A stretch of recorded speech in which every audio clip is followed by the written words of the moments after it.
Today I'm going to be showing you how to install Creative Menu on Palworld on both the client and the server. First thing you're going to want to do is you're going to want to go to the NexusMod page.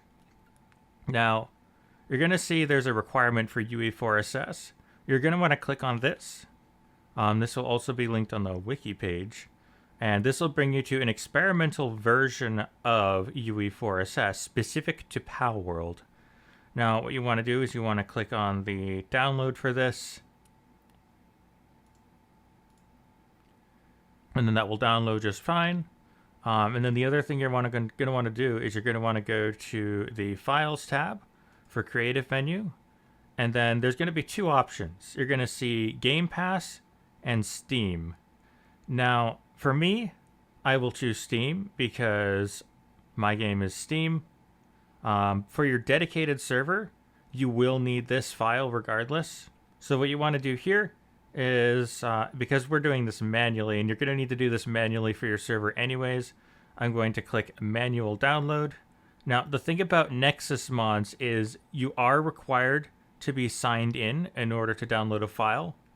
And here, of course, it's going to tell us that we need UE4SS. We've already downloaded that, but you can also use the link here to go to the file. So we're going to go to the download page for the Steam and dedicated server. And then I'm going to click on slow download.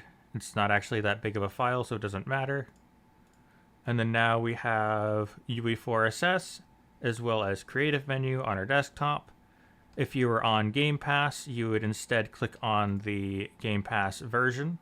Now what you want to do, and if you go into the wiki, the Steam installation just tells you to use Vortex. That is an option, but like I said, we're going to be doing it manually. This is how I always do it. The first thing that we're going to want to do is we're going to want to open up File Explorer. By default, especially if you only have one disk, you'll go to your C drive, you go to x86, which is 32-bit programs, Steam, and then you'll find Steam Apps, Common, and then Palworld would be in here. But if you're like me and you have your game on a different disk, it'll instead be wherever you have that. For me, it's in my e-program Steam library, but then the Steam Apps folder in Common is the same. So this is the install directory for Palworld. Obviously mine is a little bit different because I have it on my E drive instead of my C drive where it would be by default. An alternate way that you can find where your game is installed is if you pop into Steam, is to go to your game on your Steam client, right click on it, you can hit Properties, and then if you click on Installed Files, there's an option to browse your local files. This will take you straight to where your game is installed to. So if you're unsure, you can always just do that and that will bring you straight to your game directory. And then what we want to do here is we want to start installing UE4SS. So to install UE4SS manually, what we want to do is we want to go to our UE4SS folder. So this is UE4SS over here. You'll see that it contains a UE4SS folder and a dwmapi.dll file. What we want to do is we want to navigate to PAL.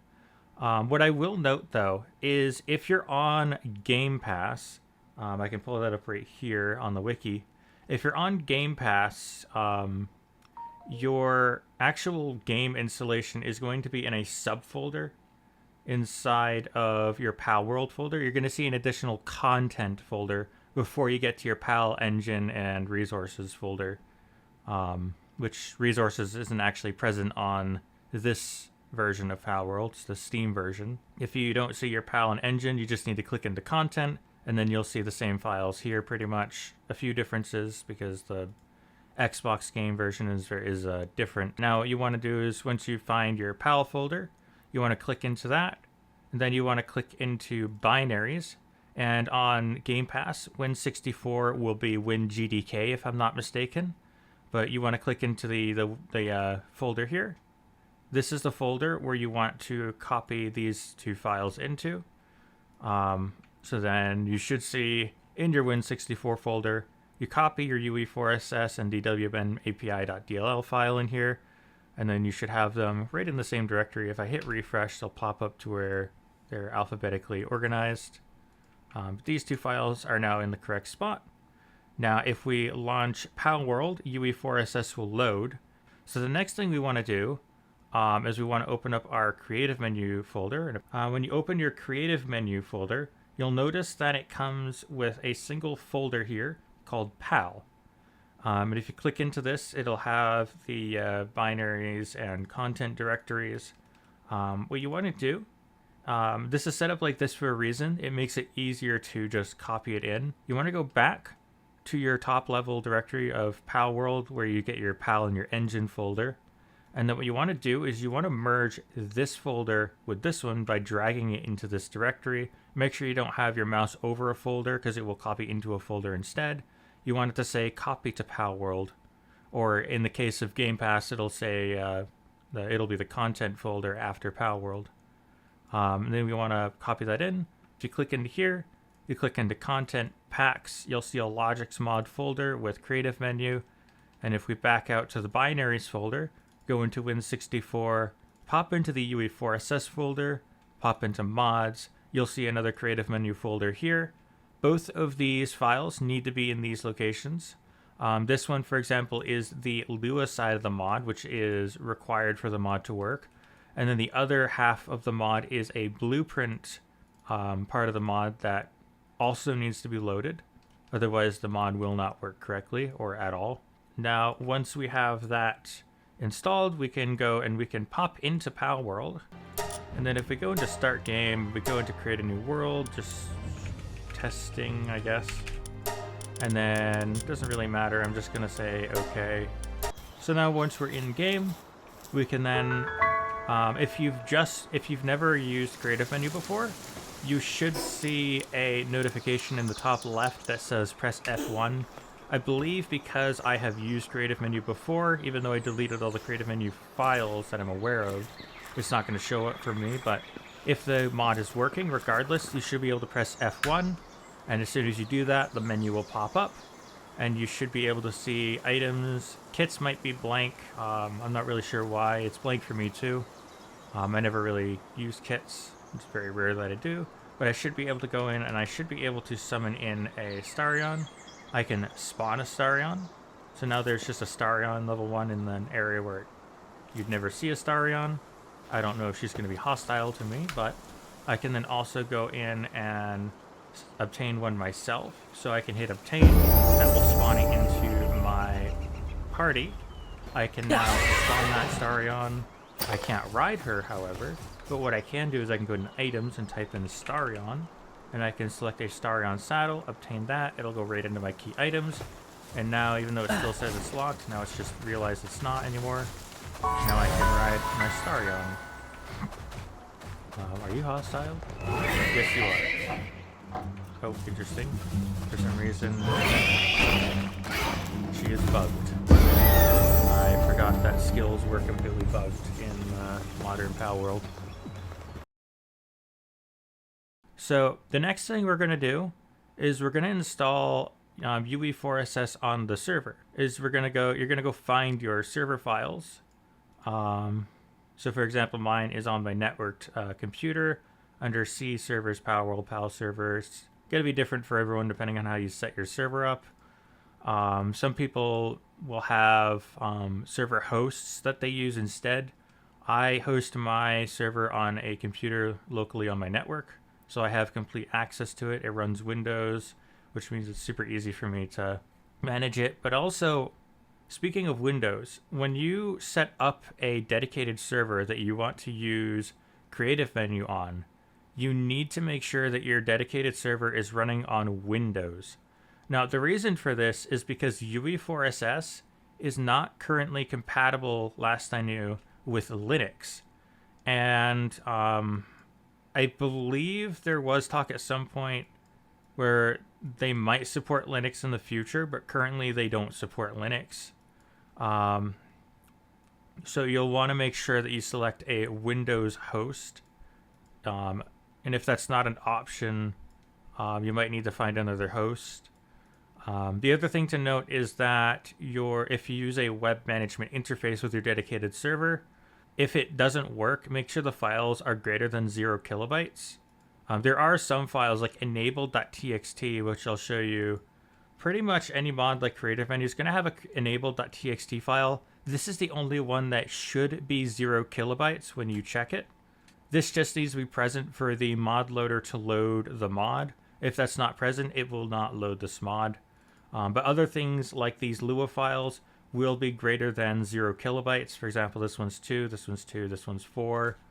So if a file like this is 0 kilobytes, you'll want to make sure that you delete it and try to recopy it. If that still doesn't work, you might need to use a file transfer protocol to access and upload files to your server instead of using your web management interface. But in my case, I just have a file explorer, and I could just use File Explorer to remote into my server files here. So what we're going to want to do is, again, we're going to want to go over to UE4SS. And then just like in your client, you're going to want to go to your PAL, binaries, Win64. And then in this folder, and it's going to be Win64 no matter what because you need to use the Steam version. And then you're going to want to copy your UE4SS and DWMAPI.dll file. And we're going to copy those into this folder right here. So now we have the UE4SS and DWMAPI.dll file. Now the thing that we need to note here is that just because we installed UE4SS doesn't necessarily mean the mod will load. There is a bug with dedicated servers with UE4SS where sometimes mods will not load correctly. I think what happens is they try to load before the game has initialized or something. I'm not sure on the specifics, but it's a time-based bug. So there is a patch that we also need to download. So if I go back to the, and you'll want to go to the installation wiki for UE4SS dedicated servers here. So you want to go to the Creative Menu dedicated server wiki page. And what we want to do is we want to scroll down to the BPModLoader fix. Now this is important because if this isn't installed, your mod might not load. Like I said, it's a sort of, I believe it's like a time-based bug where a mod tries to load too quickly and it doesn't initialize properly. So what we want to do is we want to go over to this file here, and I'll show you where to put this. There's a couple ways you can do this. You can either copy the contents or you can download the file. I'm just going to copy the contents of the file. And then what we're going to want to do is we're going to want to go to the server. We're going to want to go to PAL, binaries, Win64, UE4SS, mods, and then we're going to want to look for BPModLoaderMod. And in this folder, we want to go into scripts and then main.lua. You can just open this in Notepad. I'm going to open it in Notepad++ because that's the text editor of my choice. And then what we're going to want to do, like I said, you're going to want to copy the contents of this file. You can either just hit this button or you can click on raw and Control-A or whatnot. But just click copy raw file, go into your file, select everything, and then paste. Now this will replace everything that's in the file, and you should see right at the top of the file this is a temporary fix. And then we just want to save the file, and then we can close it.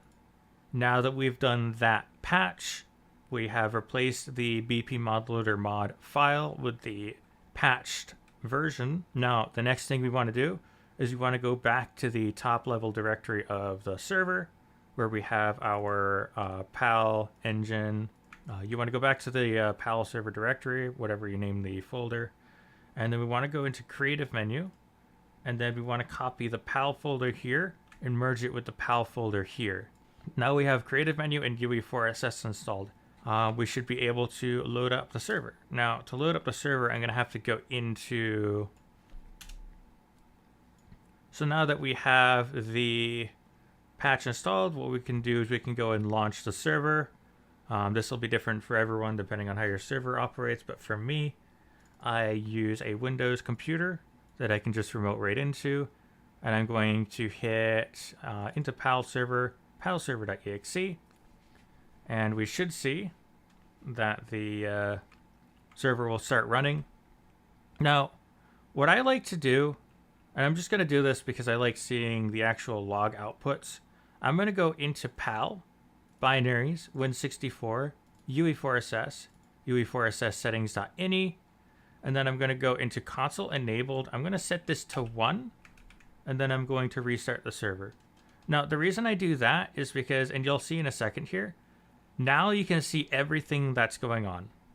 Now that I've changed that value, you can see all of the all the logs from UE4SS, including that the mod is working.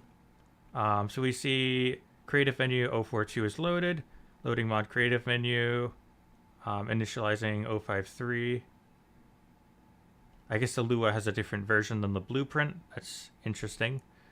But now that the server is loaded, I can then go back into Palworld on my computer. So we're going to join multiplayer game. I'm going to connect to my server. So now that we're in the dedicated server, what I can do is I can press F1, and you'll notice it now says that I must be an admin to use the menu on this server. Now, because this is my server, I know exactly what the admin password is. And now this is done on purpose. The mod author is doing everything he can to ensure that players cannot use this mod on servers where they do not have permission to use it. This is a cheating tool to be used by people on their own game, or by server admins, or by players who have permission from the server admins.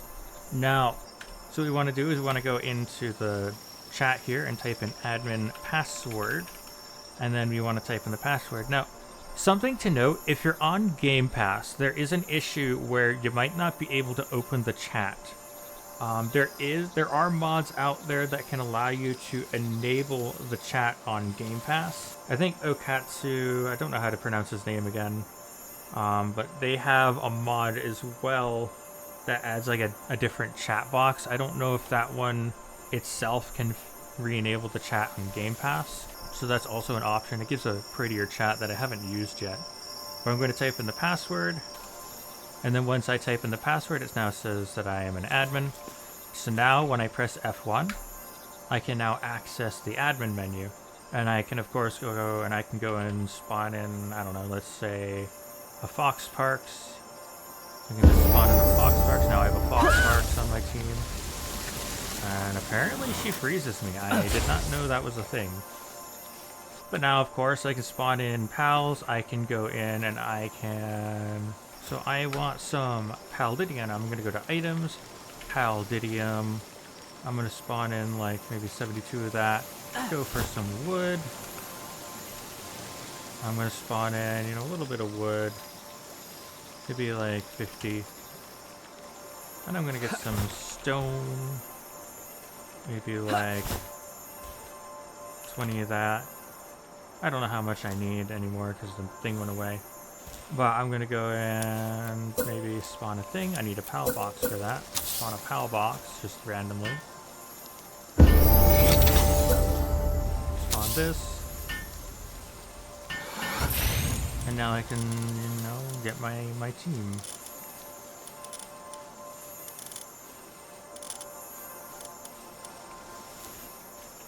And then I can go and get a some saddles.